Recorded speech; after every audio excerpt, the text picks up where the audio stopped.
মুলাদি পৌরসভার ৮ নম্বর ওয়ার্ডের থানা রোডের বিলাসবহুল এই বাড়িটি সম্প্রতি ছাগলকাণ্ডে আলোচিত জাতীয় রাজস্ব বোর্ডের কর্মকর্তা মতিউর রহমানের ছোট ভাই কাইয়ুম হাওলাদারের। ২ বছর আগে নিলামে প্রায় ২ কোটি টাকার বেশি দামে বাড়িটি কিনে নেন তিনি।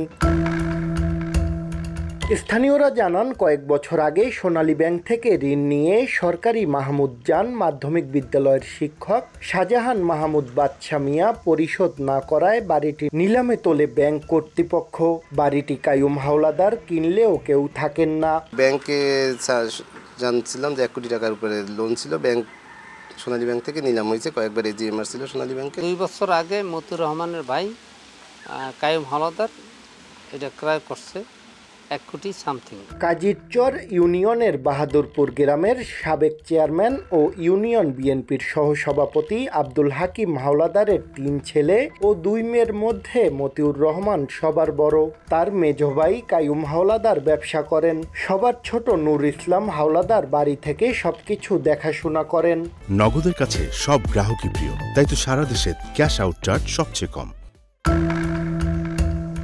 মতিউর রহমানের গ্রামে একটি দোতলা বাড়ি থাকলেও সেখানে সবসময় তালা ঝোলানো থাকে। তবে তার বাবার নামে প্রতিষ্ঠিত ৩ তলা আব্দুল হাকিম হাওলাদার হামিদিয়া রহমানিয়া মাদ্রাসা ও দোতলা মসজিদ আছে। এছাড়া Rahmania technical school and BM college ও ৩ তলা একটি ঘূর্ণিঝড় আশ্রয় কেন্দ্র নির্মাণ করা হয়েছে। এসব প্রতিষ্ঠান পরিচালনার জন্য গড়ে তোলা হয়েছে হাওলাদার ফাউন্ডেশন নামের একটি তহবিল, যার পরিচালনার দায়িত্বে আছেন মতিউর রহমানের চাচাতো ভাইয়েরা। স্বজনদের দাবি, পারিবারিক সূত্রে মতিউর রহমান ২০ বিঘা সম্পদ পেলেও দান করেছেন মসজিদ মাদ্রাসায়। নিজের নামে কোনো জমি জমা করেননি এলাকায়। স্ত্রী সন্তান নিয়ে বাড়িতে তেমন আসেন না। সবশেষ ২০১৮ সালে মতিউর রহমানের বাবা আব্দুল হাকিম হাওলাদারের মৃত্যুর খবরে তিনি বাড়ি এসেছিলেন। এমনকি ছাগলকাণ্ডে ভাইরাল মুশফিকুর রহমান ইফাতকেও চেনেন না তারা। ২-৩ বছর আগে শুনছি বিবাহ একটা করছে, এখন সে বিবাহ কারে করছে বা কি করছে এটা মানুষের মুখে শুনছি, এরকম তারে আমি জিজ্ঞাসা সাহস পাই না, কারণ সে আমাদের বড় ভাই। আমি যতটুকু জানি তার একটাই বিবাহ, দ্বিতীয় বিবাহ করছে কিনা এটা আমি জানি না। মতিউর রহমানকে নিয়ে সংবাদ প্রচারের পর আলোচনা সমালোচনা চলছে এলাকা জুড়ে।